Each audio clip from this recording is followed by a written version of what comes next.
Ep125, getting into the writing zone. It's like in sports, you're in the zone. You can't miss those three-pointers. You can't miss those putts. All that stuff. You can do it as a writer too. It's at the point where nothing else exists. Ooh, let me kill this thing. What are you doing popping up in the middle of my... There we go. It's where nothing else exists. It's just you. You're into your scene and you're writing. So how do you get there? Focus small. The smaller you can focus, the more easily you will be able to remove those distractions. If your focus is, boy, I really want to write this book, I can't get there from here. I need to describe how this character meets this secondary character. Let me think, where are they? What are they doing? What's that first step? How does he look? What are the smells? What are they? And you get in there, and all of a sudden you're embroiled and you start typing.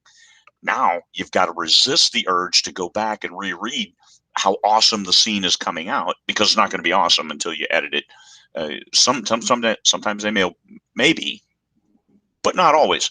You got to resist that. You got to get the words. So focus on start. Okay, he took that step. What's next? Okay, a sound from afar.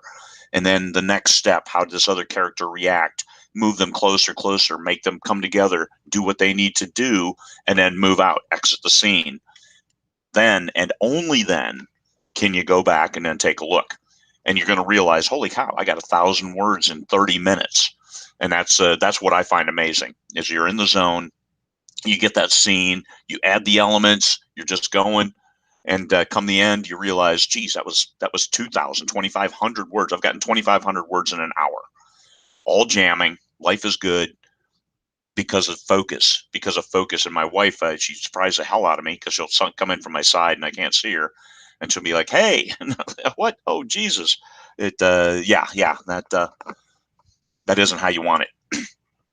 So write fast. Ignore your desire to edit. Keep pounding the scene to its conclusion. And this is important. You have to practice. You have to have the intentionality. You have to have the distractions removed. So you don't have to turn your phone off. Turn it around, just so the flashing screen. Turn off the ringer. I haven't had my ringer on in 5 years, I don't think. And get the scene done. Yes, I mean, even if you have screaming kids and stuff, you're going to find that all those noises disappear. And that's what I found playing sports on the basketball court. I wasn't good, mind you, but we did have some fans for high school. That you couldn't hear anything else going on. It would all 100% just here's what's happening on the floor. And that's how it is writing too. When you're into that scene, you're going, but getting there, focus, remove those distractions, and you can just mentally remove them.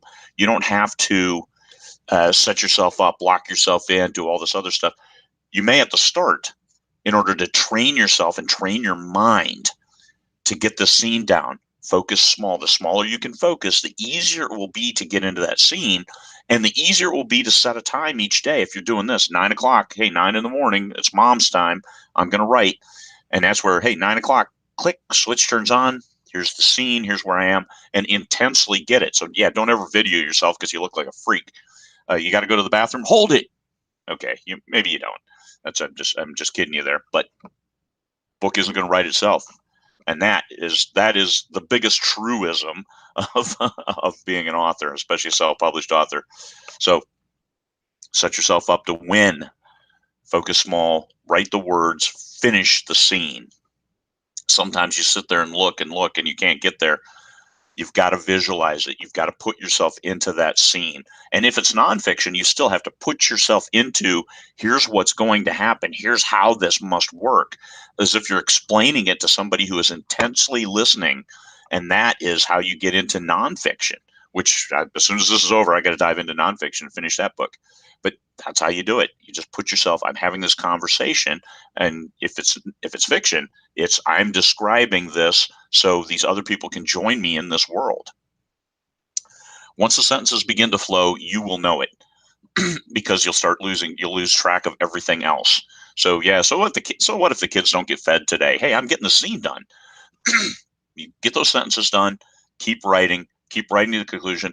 The biggest thing you have to train yourself on is don't go back.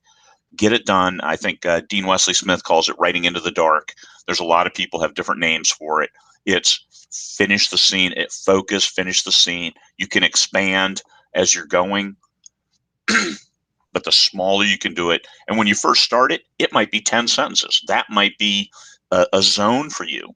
And it's okay. You don't have to write 2,500 words in an hour. Maybe it's just 200 words in 10 minutes. Perfectly fine. It's tailored to you. It's your mental state that you are putting into this work that you're doing, into the writing the book. So that's it. Writing into the zone. Focus small. The smaller you can focus, the more easily you'll find that your mind can deliver this story, just this part, as quickly as you can type it in. You have to train yourself not to go back. You have to train yourself to ignore distractions, and the more you do it, the easier it will get. So practice that. Practice like a 2-minute zone. I'm going to rate this character when he first walks through the door. All right, great. I can do that. Here's the door. Here's this. Stop. Finish it. There you go. All right. Peace, fellow humans.